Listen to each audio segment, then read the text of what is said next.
Welcome to another episode of FilmSpeak. I'm your host, Bill. Maniacal laugh, maniacal laugh.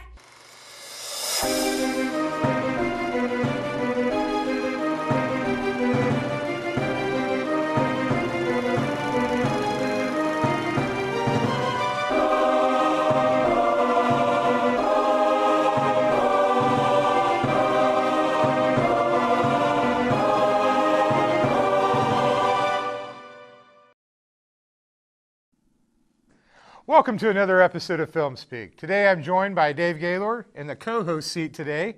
Thanks for coming on the show. Oh, you're welcome. It's good to be here. I think we have a great show as we'll be joined by my fellow actors from an upcoming indie film, Sinner Victim Saint. That's Greg Kennedy and Clay Depew. I can't wait to hear about what they have been up to, and then we're going to break down the classic movie, The Bishop's Wife. Now this is a great classic. Cary Grant, David Niven, with a wonderful message about what really is important in life. It is a good one as we approach the holidays. I watch it every year at my house, along with Elf, Scrooged, Friday After Next, It's a Wonderful Life, Christmas Vacation, White Christmas, Love Actually. Oh, that's a lot. I was just getting warmed up. Do you put all your co-hosts through this? For the most part. I have to say it is good to have you on. You were one of the first guests, and since we've gotten to work together and now come full circle that you're here again. Well, then let's get to it as we watch these clips and meet our guests at the table.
All right, let me ask you a question. If I died tonight, what's the one thing? Why do you do this to me? Why are you so morbid? It's not morbid, it's romantic. If I died tonight, what's the one thing that you would miss the most about me? Only one thing. Yes, it has to be just one thing. Could it be your money? I think I'd miss your money the most. No. All right, let me think.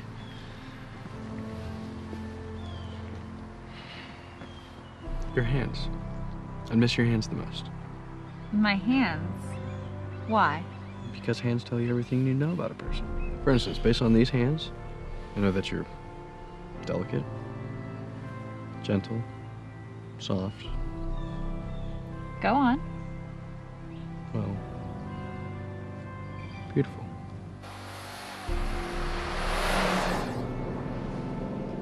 My turn. Your hands are telling me that you're rugged and tough. You knew it. You knew it. But they're also telling me that you're going to be an amazing daddy. You're pregnant. I'm gonna be a dad. Yeah. Oh my God, this is fantastic. Oh, I gotta call my dad. Wait, when did you find out? This morning. Oh, that's great.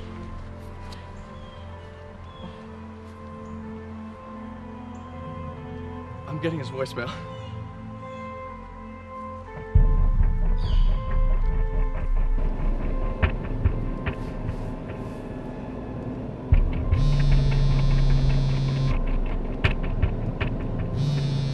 God.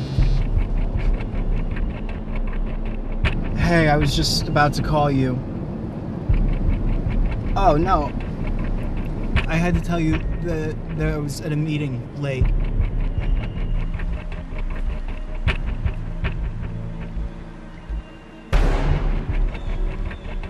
I had to stay late at the office. I had a meeting. It was at our client's office. No! Wait, when were you there? No, Kara doesn't always know where the meetings are.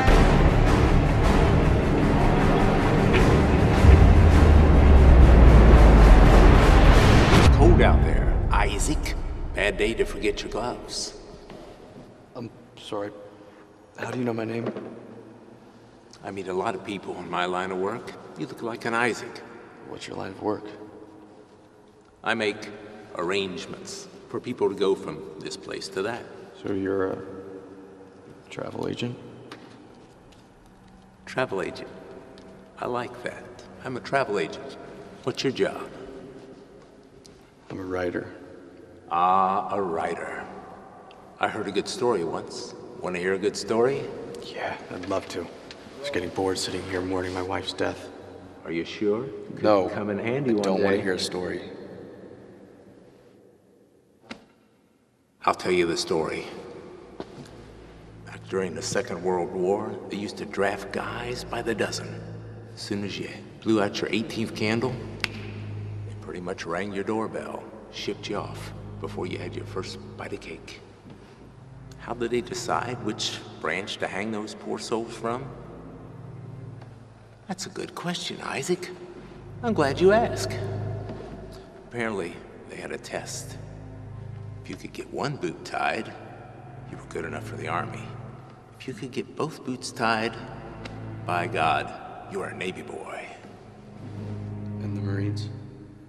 Different test. If you could beat up another guy and take his boots. Hoorah! There was another way that you could choose where you went.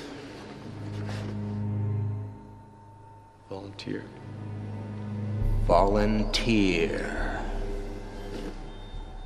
I don't know why. I like you, Isaac. So if you ever need a good travel agent, I'll be around.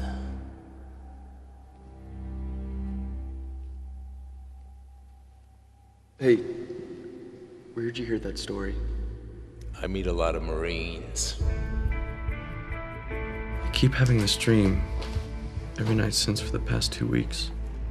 I'm standing in front of this elevator in some building, and the elevator doors open, and there's this old phone sitting on the table, and there's this lamp and a number written on a piece of paper, and the number's always the same. 728-3437. And in my dream, I start to dial, but when I get to the last number, We're sorry. The number you have reached is not in service. Please check the and no matter what I do, no matter how many times I call, it always happens the same.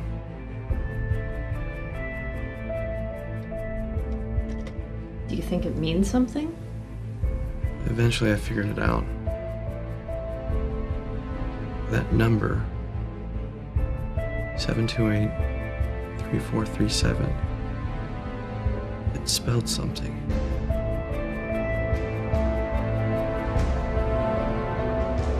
Save her.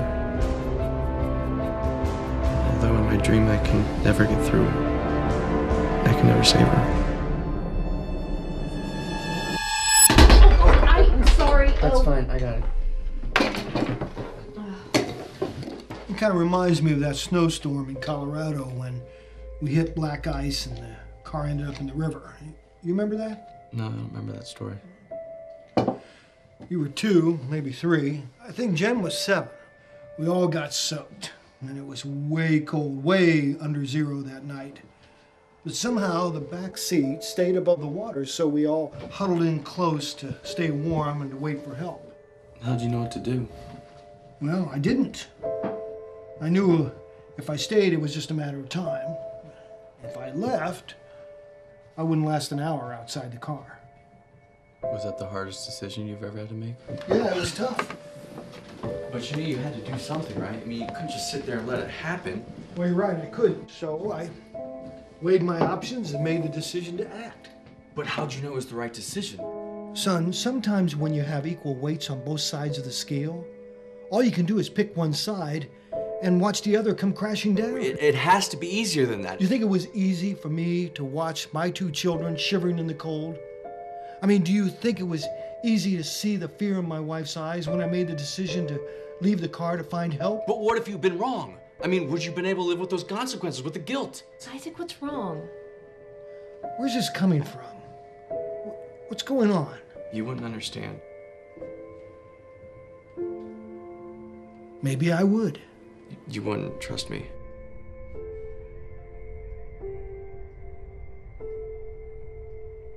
Well, whatever you're going through, whatever you're struggling with, I've learned in life that it takes a lot of courage to make the tough calls. And sometimes even more to live with the consequences.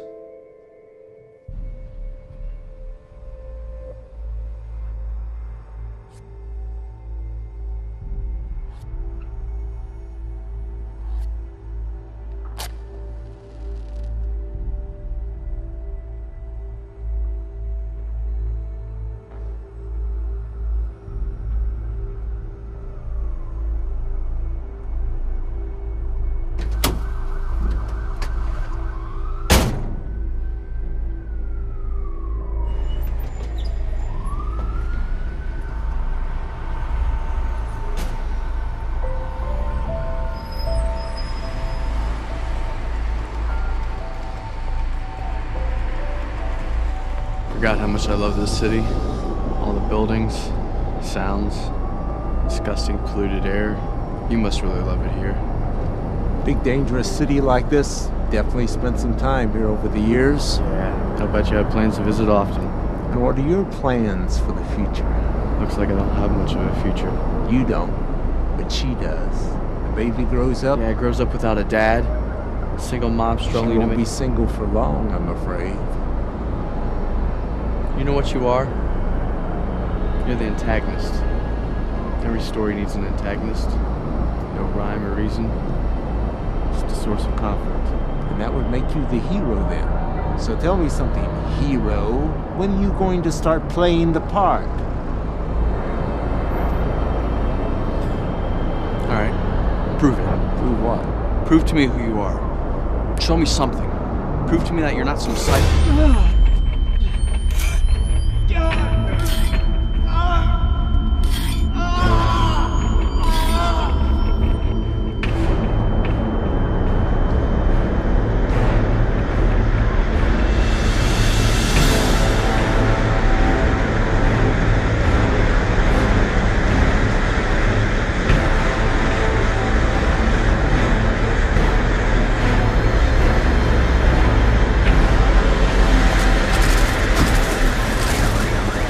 Who are you? I am the cold and bitter end of every sweet beginning. The unavoidable nightmare, yet I am far from a dream. I am the vast and endless cliff at the very edge of the world. I'm known as Death.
Their hands.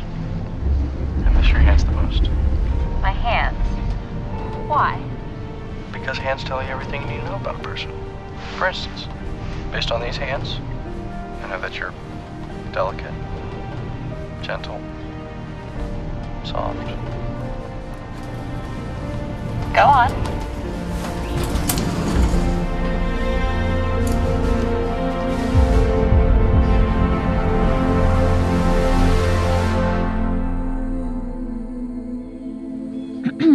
Go on.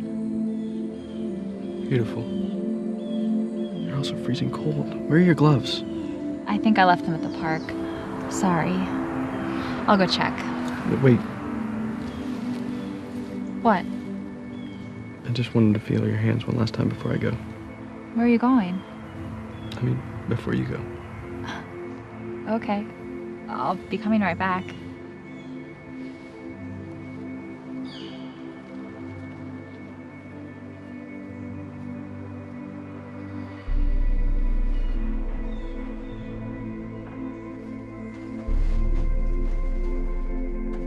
Hey, Dad. The night of the snowstorm, how did you save us? Well, I got out of that car, and I dug my hands in that snow and ice. And I climbed that cliff, and I stood right in the middle of that road, and did what any man would do in that situation. What?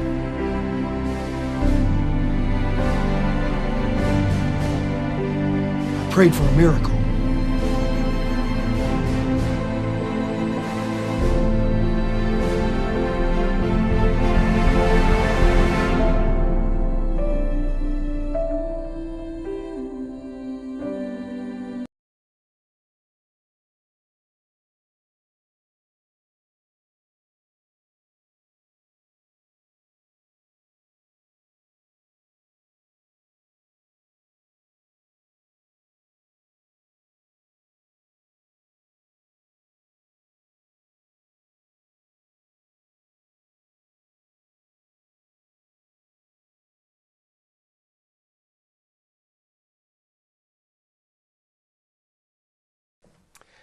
Hi, welcome back to FilmSpeak. I'm sitting here with co-host Dave and special guest Greg and Clay. Thank you guys very much for coming on the show. Thank you for having us, yeah. Now, I guess the big question will be, what have you guys been up to lately? And please tell us about this new film coming out, Sinner Victim Saint.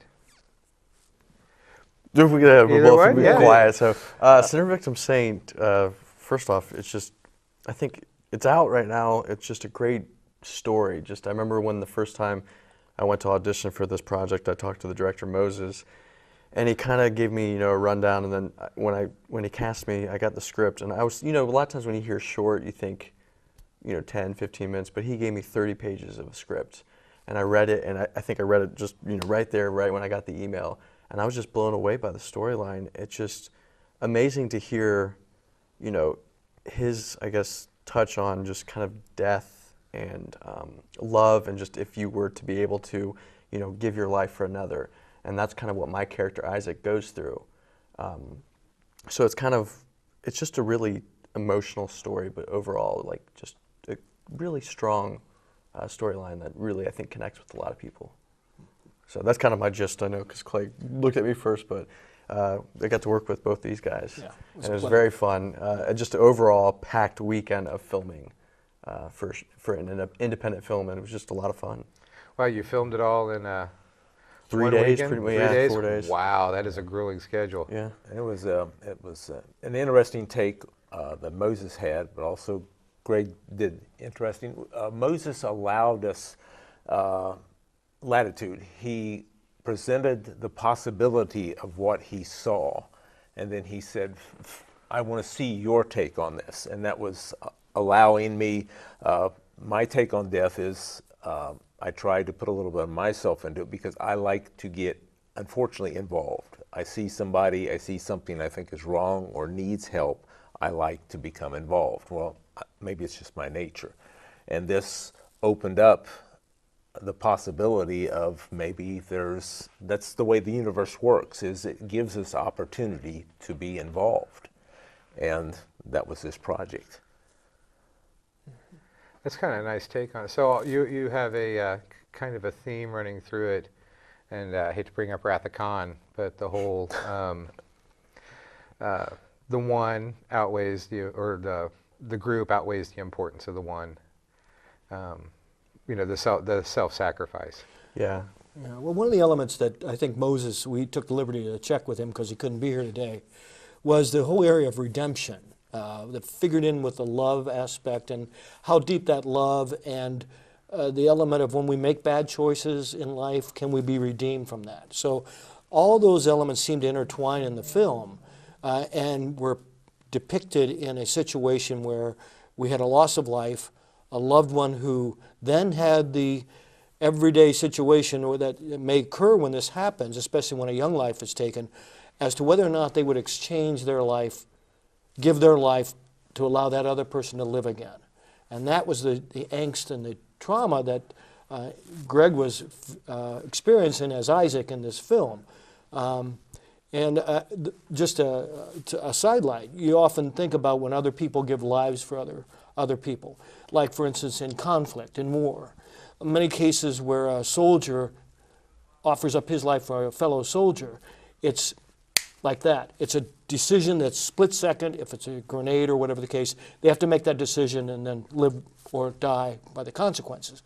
In this case, a major element of the show is Isaac struggling with the decision, making that decision, what do I do, what will happen and all that. So it creates, I think, for the audience, a lot of self-inflection on their own in terms of what they would do in circumstances they might face sometime. Hopefully not, but you know. You never know. You never know.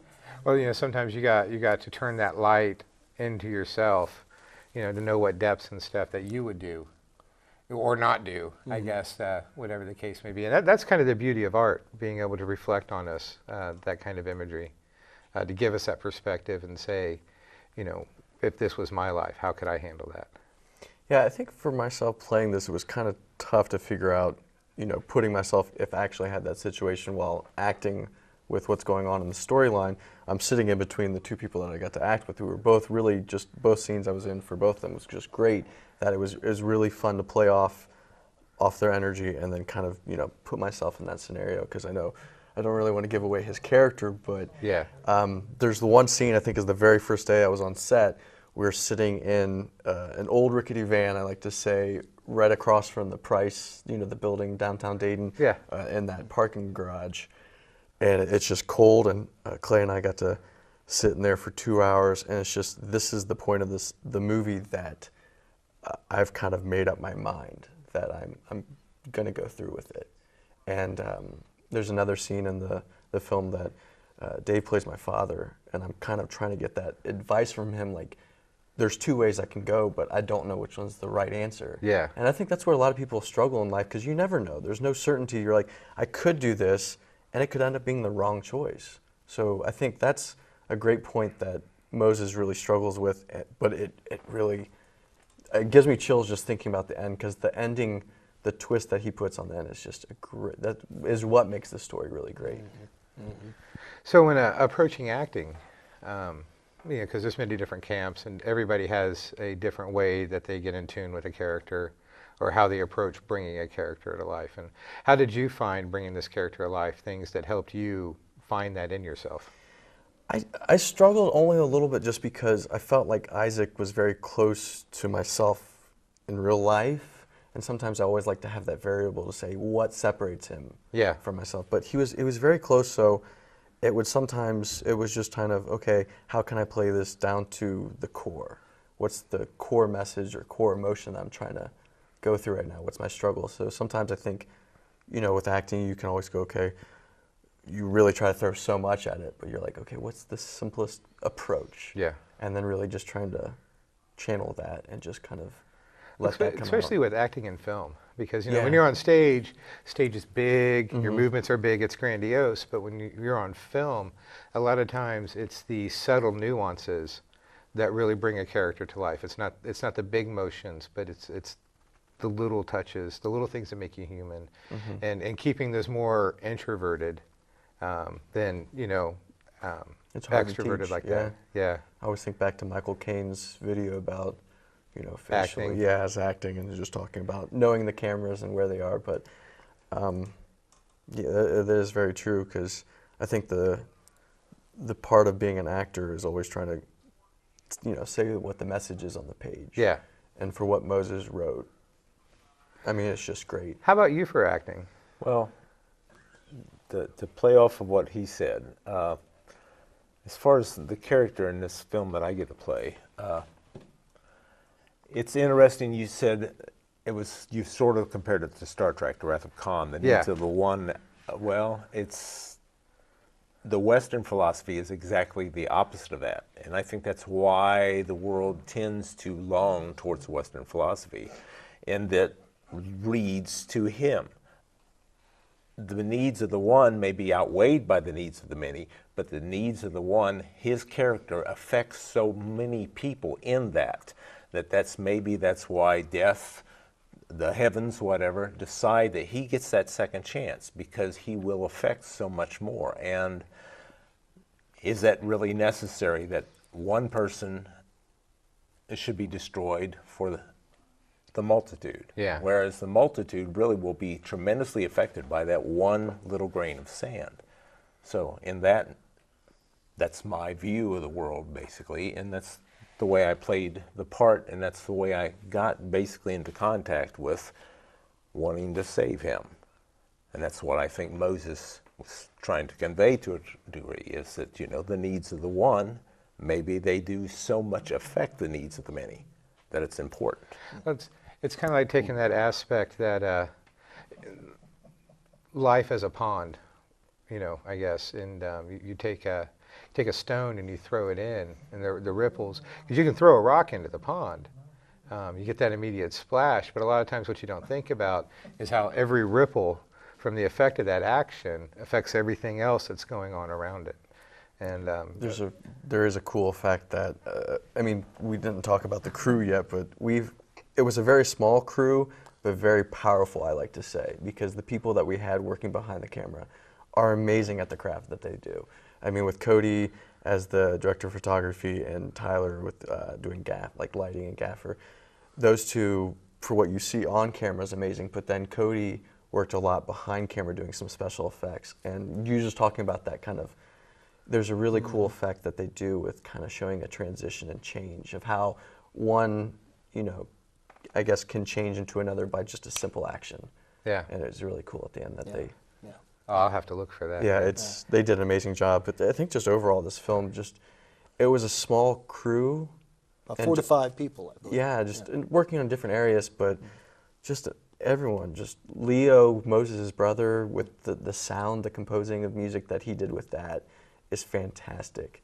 Because the post-production really is what took a long time for this. Because we filmed it pretty much all in that one weekend. I think we had to get a couple pickup shots just because we ran out of time. And you know, the actors that were part of this, I think Moses kind of, you know, whenever you go through the audition process, am I making the right choice? Kind of like what he was probably doing with that, you know, thinking the same as Isaac. Am I going through, picking the right person? But everyone I worked with was fantastic, because that's another thing, being an actor, who are you playing alongside of? Yeah, it adds up to a lot, because acting is reaction. Mm-hmm. You know, and if you don't have somebody that you can react off of, then your performance itself will fall flat. Yeah. You know, that's where you can get somebody like Robert De Niro. And I mean, I don't want to point out any movies, but you know, you always expect a stellar performance, but then sometimes you're like, you know, whoa, what the heck? Mm-hmm. But then, you know, that comes down to who he had to react off of, you know, and the writing and the direction and everything. Mm-hmm. And it sounds like when you talk about that special effect, it sounds not just a great piece of special effects, but also neat symbolism to represent what was going on. Because I love symbolism in movies, and foreshadowing. Sometimes I don't think they get used enough. Sometimes they get used too much. Yeah. You know, that's something that really happened well in this film, is that so many films you see, there will be a tremendous amount of action, and it seems that it blows away the acting, just action. Or the music will not match what is actually happening. It seems that it's just dumped in there.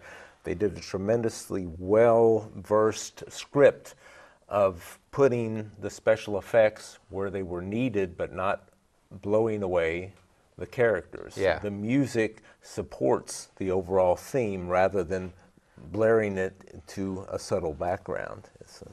And one of the gauges that any film or show, whatever, is how it's received by the audience. And what we can, not to be, and to be humbled and proud of it, is that this film was shown at this year's Dayton Film Festival at the Neon, and it won the award for the audience chosen film. Oh, wow. From 9. Congratulations so, yes, on that. we're very proud yeah. of that. And, yeah. And I think it reflects back on Moses' vision, his writing, his direction, bringing the cast together he did, the production, the editing, all of it came together, I think, into a finished, I believe, if I can speak for the guys, into a finished product that he can be proud of, and I sense we're all proud of being a part of that. Right. Yeah. Brandy Zapata, who used to be a Daytonian here with the CW and so on, is out in L.A. She's been out there in L.A. doing some film and stuff now. She has been a part of it. Megan Cooper, who was past president with Film Dayton, as well as now one of the executive communications people at the Dayton Library, was in the show. Jay as the driver, and so and the three of us. It was just a super great experience, I think, for all of us to be a part of this very, very special film. And I think a lesson that you guys brought forth doesn't get talked about enough is, you said filmed in a weekend, but then 5-6 months of post work, and that shows care, because when you rush post and you're rushing your editing, your sound editing and everything, it'll show in the work that you produce. Yeah. Well, it's not just rushing. I think with Moses and a lot of them editing, it's, they got a full-time job. This is a passion project. Yeah. So it's like, okay, I've got an hour tonight, where, his wife, and I think everyone's wives in post-production were like, okay, go play for a little bit, because that's how it is. I'm not playing. Well, Dang you it. hope that when they're working that, you don't want to call it work sometimes when you have a passion for it. Yeah. Because then it might show in the work as well. I think everyone that was committed to this project was, like I said, committed. They wanted to see Moses' vision sought out. Do what you love, you'll never work a day in your life. Yep. Well, and Da Vinci, being a sculptor also, was known for, always believed that the piece was inside the marble. He just had to chip away the marble. And that's what happens with the editing. You got all the piece in there. It's chipping away and modifying and forming it into where you want it to be. And it takes time. You can't rush it, or else you'll crack the marble. I have a half-hour film that I need to drop sound in for, but 5 months of editing. So I completely, it's nice to know that somebody else is taking that kind of anal care, I guess, into it. Because, sometimes I'm like, am I being too picky? But you can't be. You have to do that, but you also have to look beyond you at the audience, the way that they're going to be looking back at it. So if you do a particular job and you just meet your own specifications, and then you look back at it, you're thinking, do they see what I want them to see? Yeah. So that's why the passion that you put into it is well deserved. The worst part's been, are they hearing what I want them to hear? Because I spent 2 months on video and then 3 months on audio. And that was all Foley and ADR. And because every little sound and nuance we Foleyed. Went out creating our own sounds for it. A lot of people don't know the time it takes to edit. Oh, boy. But I think what Clay was saying, I think for Moses is, I haven't really asked him what his final take was, on the emotion he was going for, but I think it's being received, just like Dave said, the Film Dayton Festival, it's being received really well, just overall. Well, it seems from what I've heard, a little bit of a dark subject matter, but with a lot of hope that's also attached with it. That's a good way to put it, yeah. Mm-hmm. Yeah, I can't wait to see it. I think you're going to enjoy it. Mm-hmm. Now, do you gentlemen have any other projects that you've been working on that you'd like to be able to talk about while we have time? Did a project over the summer with a student director, Robert Horn. He's come up with basically something similar to Bruce Campbell and Evil Dead, but his own particular version of it. It's called Lamageddon. Also hope to be continuing on with a group called Star Trek Origins down in Kentucky. They are producing a web series. Had auditioned for Captain Robert April. the mentor who Captain Kirk always wanted to be like. Yeah. And hopefully that continues on as well. And always looking at the horizons, seeing what's there. Right. Well, you will find me not complaining about some Star Trek fan stuff, because do love some good Star Trek. Yeah, I had to bring Kirk on today. And how about you? Oh gosh, too much sometimes. I look back, I think, just like yourself, I'm editing 2 projects right now in post, and both are about, I've got screen lock. It's just fully mixing and, you know, getting a composer to put his touches on it, and helping produce 3 different web series. Wow. So just trying to kind of give my, you know, it's one of those, if I think a project's well, I'll say yes to it, and then sometimes I look back, I'm like, okay, I got to figure out my time to devote to these. But again, when I'm working on them, I don't feel like I'm working. So. Well, I really hope that as you guys complete these projects more, please let us know and come back. We'd love to see some Star Trek films being made. An origin story like that would be awesome. Just as long as you're not a security officer, right? Yeah, as long as I'm not in the red shirt. I could barely squeeze into the gold shirt when we did our Star Trek sketches at one time. Not a pretty sight. I think I saw that episode, yeah. Well, thank you for watching it, for sure. Yep. As good as you and Joanna, I think, yeah. Well, we have a second date. How about you? Do you have any other projects you're working on right now? Well, I was involved with Polycarp, the Destroyer of the Gods, which is a feature that was shot down in Loveland this summer, and that's coming out next spring. Oh, sweet. And as well as another one I was fortunate enough to be a part of called Act of Contrition. Which we worked on together. Yeah, we did, and you did a wonderful job with the audio. And that's coming out in the spring of next year as well. So hopefully folks will look for those. Well, I tell you what, when the time comes, you may have to come and guest host again. We can do that. And we will drag Greg Agnew up here. There we go. Yeah, make him come be a guest too. Well, thank you very much, and please stick around. We're going to take a few minutes and then be back to talk about the kind of seasonal classic, The Bishop's Wife, Cary Grant movies. You know I love Cary Grant movies. See you in a minute. Welcome back to FilmSpeak. We're here to break down the absolutely classic film, The Bishop's Wife. Great movie with a great message, early 40s, and boy, do I love Cary Grant. And David Niven, but Cary Grant especially. He's kind of a big deal for me. And I'm going to start off this way and see if we can get your thoughts on the film. Well, you know, I was trying to think to myself, where would this film fit? And suddenly, on a Christmas Eve night with snowflakes, a cup of hot chocolate, some warm chocolate chip cookies, with a blanket and fireplace going, the ambiance is there, it's ready to go. If you like a real good, basic, feel-good movie, this one brings it. It definitely, I watch it every year. Yeah.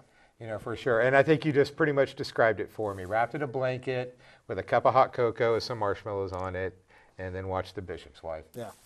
Yeah. Just absolutely. What how did you feel about the movie? The interesting part of that is that Cary Grant was, he's a street kid, a tough guy, a scrapper from the streets of London who progressed and became something much more. And here he is basically playing an angel, coming to light the life of someone who's supposedly much, much higher than what he came from. It's a great film. It's a great transition for a person to play this, but also it's what would be called today a chick flick. Yeah. But the thing about chick flicks now is what this one shows, it's great acting rather than some type of weird special effects. It's all there, but they use the acting to bring it out rather than actual colorization. Tremendous performances from everybody. And some really good special effects. I think Dave and I were talking about it. I mean, not just with the professor when he keeps refilling the wine, but the Christmas tree and the note cards when he's putting in some really good special effects. I was going to say, do you know how they did it? Because you usually know, I don't want to catch you off guard, but... I haven't thought about it, but yeah, just probably camera tricks for the time period. Yeah, but this is one I think I agree. I watch it every Christmas. Yeah. That and, It's a Wonderful Life. And I'm not going to go down the list that I think you said at the beginning, but it is one of those that just it puts you in a good mood because I think with Cary Grant's character, Dudley, it's just, he's one of those, you wish you could run into more people like this, whether they're an angel or not, but just such a positive guy. Yeah. That no matter what the mood is in the room, he always comes in with the positive energy. That you can see how many people he affects. Like like at first when they see him, they're like, I don't know how to take this guy, because that's how the bishop is. He's like, is this guy for real? But he really, everyone's always like, just in a better mood after he's in, around. And that is, spoiler alert, and because I love at the end when David Niven goes to look in the Bible to get his sermon, and his sermon is gone, and he just got the note that says, I gave you a book, you gave me a tie, kind of thing, and forces him to rethink what he was going to do for his sermon and change it there on the spot and speak from his heart, which is what Dudley was trying to get him to do. Yeah. And another really cool thing about the film was when they started production on it, they had one director who quit, and they brought another guy on to direct it. And originally, Cary Grant was cast as the bishop, and David Niven was cast as the angel, Dudley. Well, I like the way they played it, but you never know how it would have played out. If New director came in and was watching the dailies, and he's like, these guys are cast in the wrong roles. And took them and flip-flopped them, much to Cary Grant's chagrin. He at first was not happy about it. But it ended up being kind of a milestone performance in film for him. Really? Yeah. Yeah, because Grant, if you could draw a parallel to modern day, really, to me, is the George Clooney, I can see that. of his era. So you can look at the film and see every single female actress in that show kind of swooning about him. Just he walks in and they're going gaga, no matter what role they have.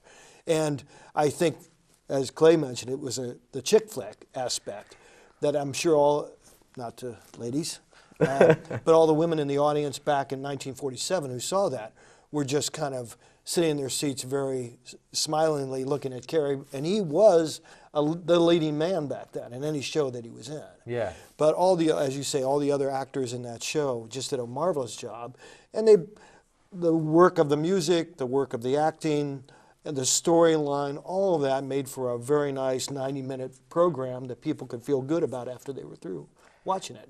And Cary Grant for me is when I think debonair, he is the actor that pops into my head, which is a weird dichotomy because, like you said earlier, he was a rough and tumble street kid. So that quality of himself was probably something he refined over time and didn't have initially. If you see some of his other films, there's all kinds of references to his one film that was talking about a lady from Bristol, and that's the rhyme was "it's a pistol," and that's the language they used back then. Thank you. To actually convey to each other and talk to each other without the people around them knowing what they're talking about. You just brought up, because that's one of my favorite Cary Grant films. It's that's from Mr. Lucky. Right. Absolutely love that film. Oh, please see it. Please see it.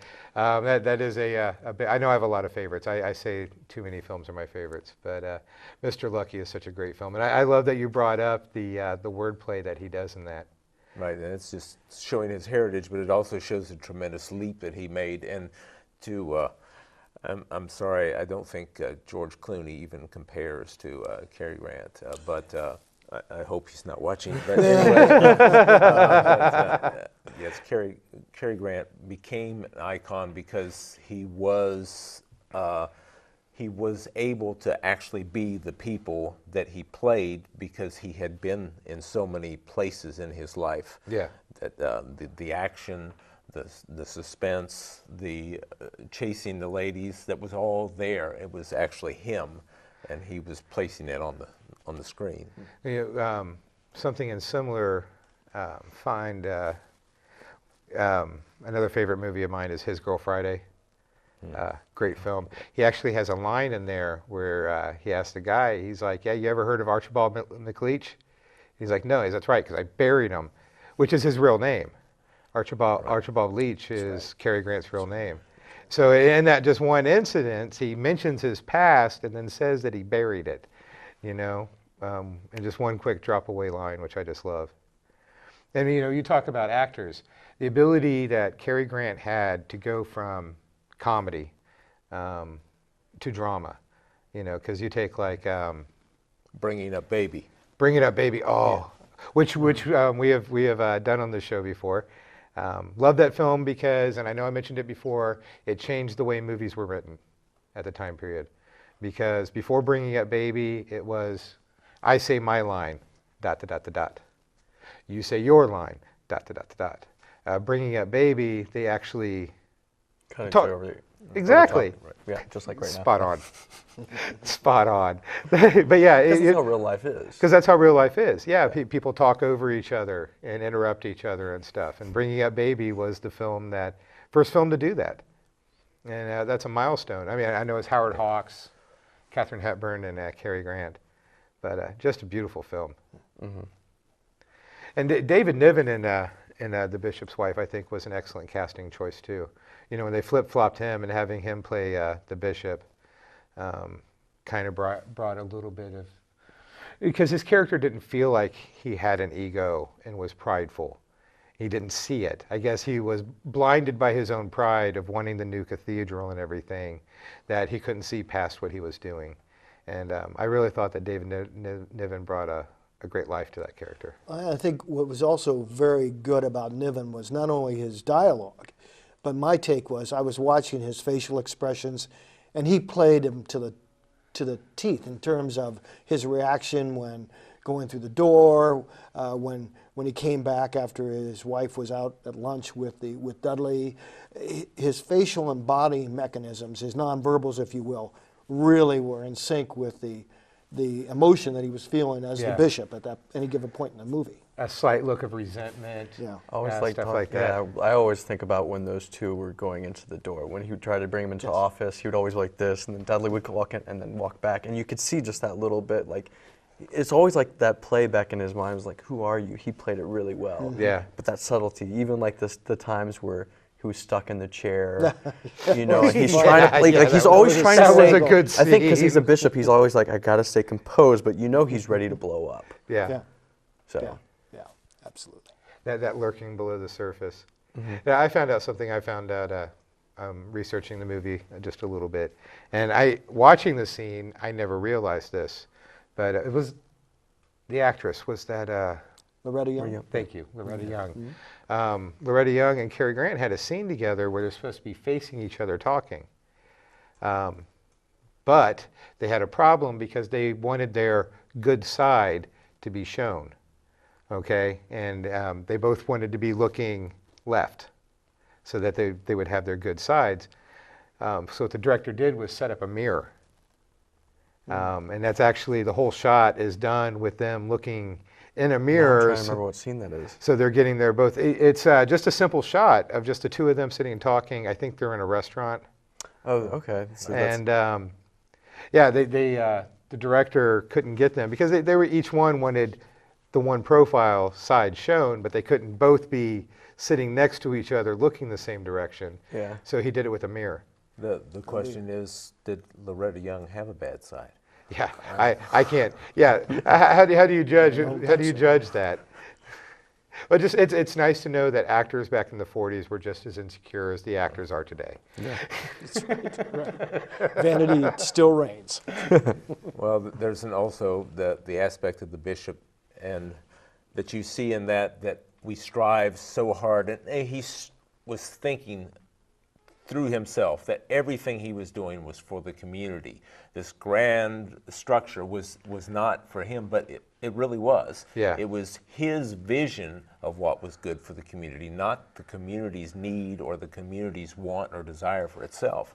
I think, you know, that in a way, if you watch that movie and you get something out of it, it's to try and look beyond what you see yourself and see the larger picture. Don't dwell on your own aspects of everything. And that's one of my favorite moments in the film is when David Niven realizes that at the end before he gives his final sermon. Because and when you're talking about the nonverbal thing, you really see that, because he doesn't really say it, you know, but you see it reflect on the expressions in his face and his body language, which, boy, the mark of a true actor, being able to do that. Reminds me a lot of Jimmy Stewart's scene in It's a Wonderful Life when he's sitting at the bar, because he doesn't really say anything, but you see all the hopelessness and the loss, and his, you know, he doesn't know what to do, and he doesn't need to say anything. And that one brief second of him at the bar wringing his hands, you know it, you feel it here. And it's remarkable when an actor can be able to pull that off. Well, and you know, spoiler alert, the coin, the Roman coin at the end, I found it, I was expecting the bishop to take that coin and get his millions to build the cathedral, but they didn't do that. They left it with the message at the pulpit with the angel walking away after the sermon was taking him in the direction he wanted him to go, or he should have gone. Yeah. And so that was a nice touch, because that one loose end wasn't tied up at the end, where we normally expect it to be, that everybody wins. And in a sense, everybody won, but not in the way the premise of the show was in the building of that cathedral. Yeah. They didn't let that happen. It went a different direction, which was kind of interesting. Well, it was more of a cathedral built within the bishop. Yes. Than an actual physical cathedral that got built. You know, he found more of the sanctity and redemption. The foundation. And a foundation in himself that he needed. Yeah. Instead of having it outwardly in the world. And which, yeah, another just beautiful message. Absolutely. Absolutely. Any final thoughts on The Bishop's Wife?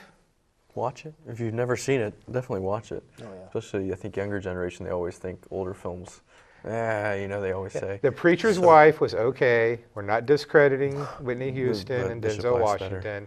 We're just saying The Bishop's Wife is a better movie. It was so much. Right. This is another one of those movies. Don't watch it colorized if you can help it. So many people now, when you turn on a TV, if it's not roaring Technicolor, they're just, I don't want to watch it. It's black and white. But if you watch this particular film, and there's others, another example, unfortunately, is like The Three Stooges. Yeah. You can watch this film, and you can watch them, and if you pay attention long enough to actually start watching the acting, you see that there's so much more there than just explosions, etc., color on the film. There's the connection you can make with film without actually having to have all the modern touches that we believe are necessary now. I hate colorization of movies.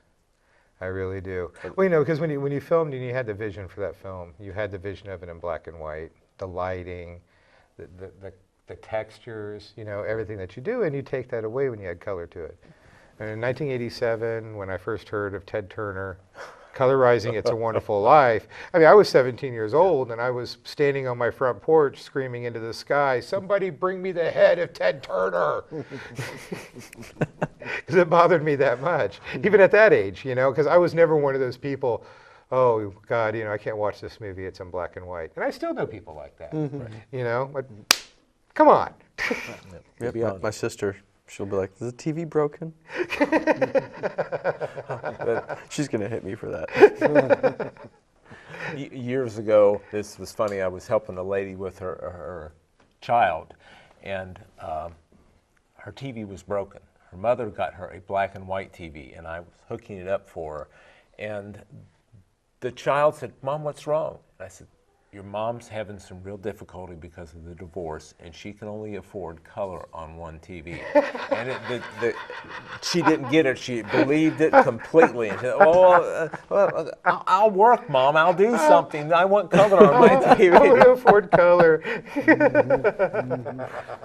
Oh, that's funny. That's funny. Any last thoughts, Dave?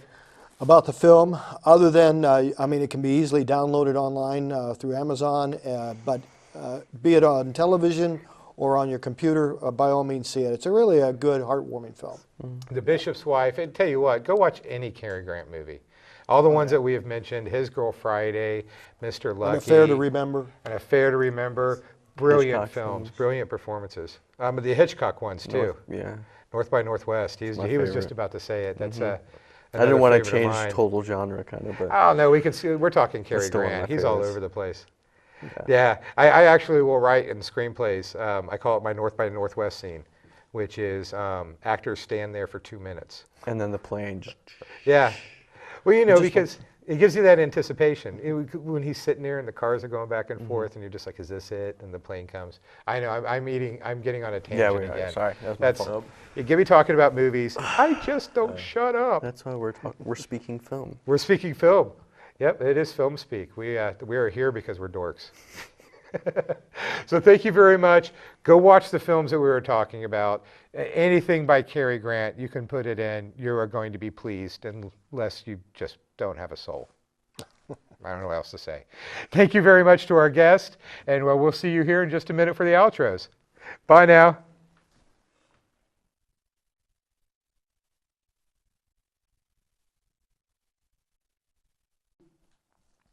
That brings us to the end of another episode of FilmSpeak. Thank you to Craig and Clay for joining us, and a big thank you to my co-host Dave Gaylor. It was great having you guys join us. Well, thanks for having me, and it was a great coming on and getting to find out more about Greg and Clay and the film The Bishop's Wife. Don't forget the upcoming Sinner, Victim, Saint. Is there a Facebook page where people can be able to find out more about it? You can find it on Facebook at facebook.com/sinnervictimsaint. One word, period. Make sure to check out FilmSpeak too at filmspeak.com. Talk films to me. We would love to hear about what you think of our show and the movies in general.